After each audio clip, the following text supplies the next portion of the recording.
هەواڵی خۆش لەبارەی دەستپێکردنەوەی پلەبەرزکردنەوە لە بەغداوە هەیە. ئەندامێکی لیژنەی دارایی هۆکاری هاوتانەکردنی موچەی خانەنشینانی هەرێم لەگەڵ بەغدا ئاشکرا دەکات. ماوەی 10 ساڵ دەبێت بەهۆی ئابووری سەربەخۆ حکوومەتی هەرێم بە نایاسایی پلەبەرزکردنەوەی فەرمانبەرانی ڕاگرتووە و ئامادەش نییە ئەو مافە بۆ فەرمانبەران بژێڕێتەوە کە بەهۆیەوە فەرمانبەران زیانی گەورەیان کردووە. لە ئێستادا چەند هەوڵێک هەیە بۆ ئەوەی لە بەغداوە پلەبەرزکردنەوەی فەرمانبەران دەست پێ بکاتەوە. لەم بارەوە دکتۆر نەرمین معروف ئەندامی لیژنەی دارایی لە پەرلەمانی عێراق ڕایگەیاند لە کۆبوونەوەی دوێنێمان لەگەڵ وەزارەتی دارایی فیدراڵ بەڕێوەبەری موازنەی فیدراڵی ڕایگەیاند ئێمە چاوەڕێی ئەوە دەکەین هەرێمی کوردستان خۆی پلەبەرزکردنەوەی فەرمانبەرانی هەرێم دەست پێ بکاتەوە و خۆی بڕی پارەکە ژمار بکات.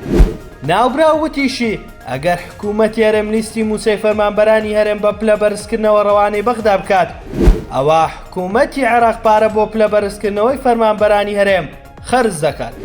سەرەڕای بڕیاری دادگای فیدراڵی لەسەری تاوەکو ئێستا حکوومەتی هەرێم ئامادە نییە موچەی خانەنشینانی هەرێم هاوتای خانەنشینانی عێراق بکات.